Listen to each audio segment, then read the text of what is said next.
Hi everyone, welcome back to my channel. నేను మీ సువర్ణ. అందరూ ఎలా ఉన్నారండి? బాగున్నారా? సో ఛానల్ ఇలా అయితే మీరు ఎలా రెస్పాండ్ అవ్వాలి అనేది మన కాన్సెప్ట్ అండి. ఫోకస్ ఆన్ లైఫ్ అన్నమాట. మన channel taluka logo and sub title focus on life అన్నమాట. సో ఎవరైనా ఫస్ట్ టైం కనుక మన ఛానల్ చూస్తున్నట్లయితే ఖచ్చితంగా సబ్స్క్రైబ్ చేసుకుంటే నా వీడియోస్ అన్నీ కూడా మీ ఫోన్లోకి వచ్చేస్తాయండి.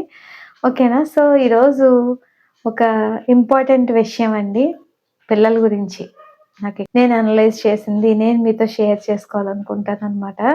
ఎందుకంటే కొంతలో కొంతైనా ఎవరికైనా ఉపయోగపడితే నేను చెప్పినవి చాలా చాలా హ్యాపీగా అనిపిస్తుందండి. అందుకనే నేను మీకు అందరికీ చెప్దామని నేను చేస్తున్నాను videos. Okay, first of all పిల్లలు ఈ మధ్య కాలంలో ఏంటంటేనండి చదవట్లేదు అంటున్నారు అందరూను. నిజంగా చదవట్లేదు, మా పిల్లలు చదవట్లేదు అనేసి అంటే దానికి కారణాలు అనేవి ఖచ్చితంగా ఉంటాయండి. ఏంటంటే ఫస్ట్ ఆఫ్ ఆల్ ఏంటంటే వాళ్ళకి సఫిషియంట్ నిద్ర. ఇందులో ఫస్ట్ వన్ ఏంటి, సఫిషియంట్ స్లీపింగ్ అవర్స్ అన్నమాట. నిద్రపోయే టైం అనేది వాళ్ళకి ఖచ్చితంగా 10 గంటల సేపు, కనీసం 10 గంటల సేపు ఉండాలండి. అది లేకపోతే గనక వాళ్ళలో ఏంటంటే మైండ్ అంటే ఒక్కొక్కసారి ఓవర్‌గా యాక్టివేట్ అయిపోతూ ఉండొచ్చు. లేదంటే ఒక్కొక్కసారి డల్ అయిపోవచ్చు అనమాట. సో ప్రతి చిన్న పిల్లలకి బిలో ఒక 8థ్ క్లాస్ వచ్చే వరకు కూడానండి సఫిషియంట్.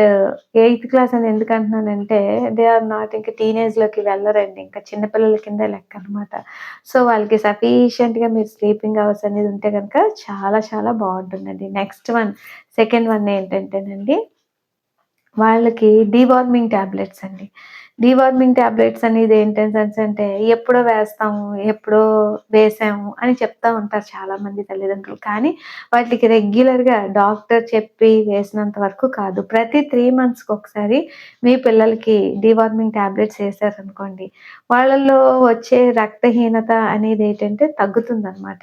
మాక్సిమమ్ ఈ వార్మ్స్ వల్ల ఏంటంటే చాలా చాలా రక్తహీనత అనేది కలుగుతా ఉంటదనమాట. రక్తం అనేది సమంగా లేనప్పుడు మెమరీ పవర్ అనేది చాలా చాలా తక్కువగానే ఉంటుందండి. ఎందుకంటే మన బ్రెయిన్ అనేది చక్కగా పనిచేయాలంటే మంచి బ్లడ్ అనేది ఖచ్చితంగా సరఫరా అవుతూ ఉండాలి కదా బాడీ అంతటికిని. బాడీ యాక్టివేట్‌గా ఉండడానికి, బ్రెయిన్ యాక్టివేట్ ఉండడానికి. So second one అదయిపోయింది.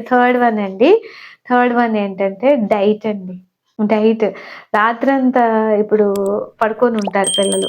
మార్నింగ్ కంపల్సరీగా బలమైన సాలిడ్‌గా, అంటే ఏదో మిల్క్ తాగేసి మిల్క్ పట్టించి పంపించేస్తాము, లేదంటే బిస్కెట్స్ పెట్టి పంపించేస్తాం అనకు కాకుండా ఖచ్చితంగా మంచి గట్టి అంటే ఒక సాలిడ్ ఫుడ్ అనేది మనం అందించగలిగితే గనక వాళ్ళు స్కూల్‌కెళ్ళిన తర్వాత పాఠాల మీద వాళ్ళు ఖచ్చితంగా శ్రద్ధ పెడతారండి. లేదంటే ఒకవైపు వాళ్ళకి ఆకలి వేసేసి, వాళ్ళకి అనీజీనెస్ వచ్చేసి, డిస్టర్బెన్స్‌గా ఫీల్ అయ్యి, వాళ్ళు ఖచ్చితంగా పెద్దగా ఫోకస్ చేయలేరనమాట స్టడీస్ మీద. సో ఇటు అటు డిస్టర్బ్ అవుతా ఉంటారనమాట.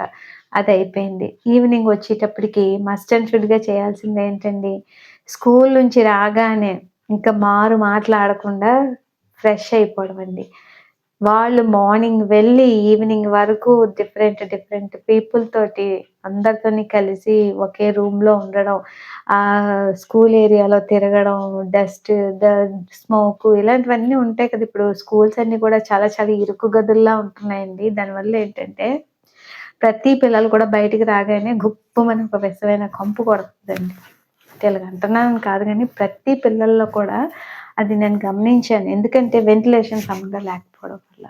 ఆ వెంటిలేషన్ లేకపోవడం వల్ల వాళ్ళకి గాలి అనేది బాగా ఆడదనమాట. అట్ ద సేమ్ టైమ్ వెలుతురు కూడా కనిపించదనమాట. లైట్లు వేసేసి శుభ్రంగా పెట్టేస్తున్నారు. దానివల్ల ఏంటంటే పక్కనే ఒక 40 మందిని కూర్చోబెట్టేస్తారండి. 40 మంది డిఫరెంట్ పిల్లలనమాట.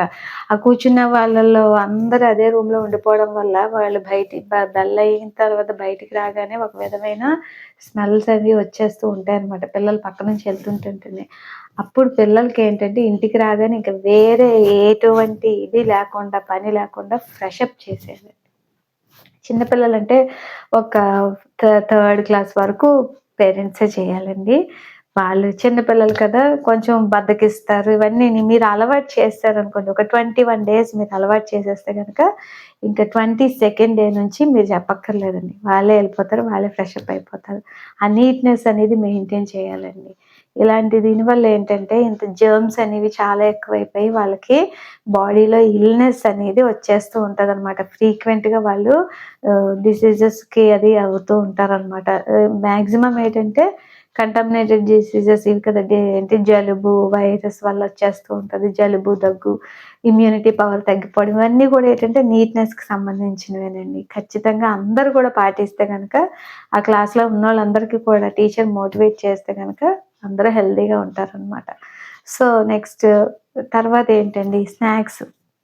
మధ్యాహ్నం అంతా కూడా చాలా వాళ్ళేవో అగడం బగడం తిన్నా కూడా ఈవినింగ్ కూడా మంచిగా చక్కగా ఫుడ్ అనేది మంచిగా ఇవ్వాలండి. ఏదో చిన్న చిన్న చిరుతిళ్ళు ఇచ్చేసి అది సరిపెట్టేస్తే అవ్వదండి. ఖచ్చితంగా కొంచెం మంచిగా ఫుడ్డు ప్రోటీన్ పరంగా ఉండాలి.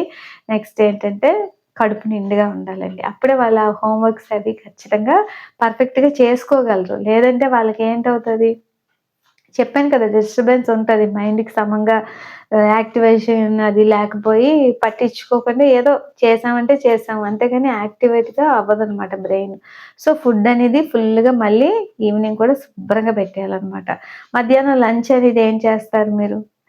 అన్ని వెజిటబుల్స్ వాళ్ళకి అలవాటు చేయాలండి. పిల్లలకి హెల్తీగా ఉండాలి. వాళ్ళు ప్రతీది గూడా చక్కగా ఉండాలంటే వెజిటబుల్స్ అన్నీ అలవాటు చేయాలి. నాన్ వెజ్ అంటే ఆళ్ళు ఎలాగో ఖచ్చితంగా తింటారు. దాన్ని మీరు అలవాటు చేయాల్సిన అవసరం అయితే అసలు లేదు. కాకపోతే వెజిటబుల్స్ అనేవి చాలా మంది పిల్లలు స్కిప్ చేసేస్తూ ఉంటారు. సో, అప్పుడేం చేస్తారండి? వాళ్ళకి ఎలా అలవాటు చేయాలి? ఖచ్చితంగా మీరు ఆ ఒక్క ఆప్షనే పెట్టాలండి. లంచ్ బాక్స్‌లో అనదర్ చిప్స్ లాంటివి, అప్పడాలు లాంటివి, ఇలాంటివేవైనా పెట్టారనుకోండి, ఖచ్చితంగా వెజిటబుల్ రైస్ అనేది స్కిప్ చేసేస్తారనమాట. అలా కాకుండా అన్నాన్నేంటంటే వెజిటబుల్ కర్రీతోటే కలపండి. ఫుల్లుగా కలిపేస్తే వెజిటబుల్స్ అలాగా వాళ్ళ బాడీకి వెళ్తాయనమాట. అలా కాకుండా చారొకటి, అప్పడాలొకటి, ఇవొకటి, అవొకటి పెడితే ఆళ్ళేం జేస్తారనమాట పప్పుచారు పెడతాం, ఇవి పెడతాం, అవి పెడతాం అని చెప్పేసి ఇంత సంచి తయారు చేస్తారు. ఆ సంచిలో ఆళ్ళేం చేస్తారండి, మిగతా అంతా తినేస్తారు. కర్రీ మాత్రం వదిలేస్తారనమాట. అలాంటివి చేయకుండా ఉండాలంటే ఏం చేయాలండి, ఫుల్లుగా రైస్ అంతటిని కూడా కూరతోటే కలపండి. ఎంత వెజిటబుల్ కర్రీ ఎక్కువుంటే అంత చక్కగా ఉంటదనమాట వాళ్ళ బాడీకి. అన్ని ప్రోటీన్స్, విటమిన్స్ అన్నీ అందుతాయనమాట. ఈవినింగ్ వస్తారు కదా! ఈవినింగ్ డిన్నర్‌లోకి ఏం చేస్తారు? చక్కగా మీరు అప్పుడు చారు ఫుల్లుగా సాంబారైతే సాంబారు, చారైతే చారు అన్నీ గూడా చక్కగా ఎక్కువ వాళ్ళు ఎంత తింటారంటే అంత పెట్టేయండి. No problem. అది అలా చేస్తే గనక చక్కగా ఉంటదండి. వాళ్ళు నెక్స్ట్ ఏంటంటే 9 తర్వాత ఎట్టి పరిస్థితుల్లో కూడా ఫోను అవైలబిలిటీ ఇవ్వకండి. ఓకేనా. ఎంతైనా ఆ కాసేపట్లో వాళ్ళు రిలాక్స్ అయిపోతూ ఉంటారు మధ్యలో కాసేపు. అంతసేపు వదిలేయండి ఇంక మరి. ఇంక అలా పట్టి పీడించకూడదు కదా పేరెంట్స్. వాళ్ళు టీవీ చూస్తారంటే టీవీ చూడనివ్వండి. సో, ఫోన్స్ కాస్త ఆడుకుంటారంటే ఆడుకోనివ్వండి. సో, వెంటనే వాళ్ళకి బెడ్ టైమ్ అయిపోయిందని చెప్పేసి మీరు కూడా కాస్త వాళ్ళతో గడపాలండి. అంతేగాని వాళ్ళ లోపల పడుకోమని చెప్పి మీరు ఫోను పట్టుకొని కూర్చుంటే వాళ్ళు నిద్రపోరనమాట. ఎందుకంటే చిన్న పిల్లలు కదా! మమ్మీ నీతో షార్ట్స్ చూస్తాను మమ్మీ, డ్యాడీ నీతోటి వీడియోలు చూస్తాను డ్యాడీ, నీతో యూట్యూబ్ చూస్తాను డ్యాడీ ఇలా అంటారనమాట. సో, మీరు కూడా లైట్స్ అన్నీ ఆఫ్ చేసి వాళ్ళకేమైనా కథలు లాంటివేమైనా చెప్తే కాసేపు ఖచ్చితంగా వాళ్ళు నిద్రపోతారు. హ్యాపీగా మళ్ళా తెల్లవారి వరకు వాళ్ళ ఏవి డిస్టర్బెన్స్ అనేది ఉండదనమాట. ఎందుకంటే సాలిడ్ ఫుడ్ ఖచ్చితంగా కడుపు నిండా పెట్టాలనమాట. లేకపోతే మధ్యరాత్రి అప్పుడు లేపేసి మిమ్మల్ని వాళ్ళు మళ్ళీ ఇబ్బంది పెడతారనమాట ఆకలికి. అలాగా చేసుకుంటే గనక మీ పిల్లలు చక్కగా చదువుతారండి. వాళ్ళకి కూడా మంచి మార్క్స్ ఒస్తాయి. నంబర్ 1 అవుతారనమాట. వీడియో నచ్చినట్లయితే లైక్ చేయండి, షేర్ చేయండి, సబ్స్క్రైబ్ మై ఛానల్ అండి. Bye friends.